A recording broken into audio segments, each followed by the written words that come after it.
Guys, DIY na hasaan ng lagari guys. So, dinugtungan ko yung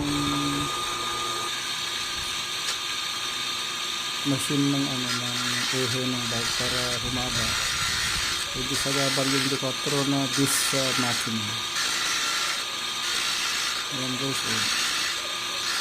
para pag bibili ako ng yung panghasa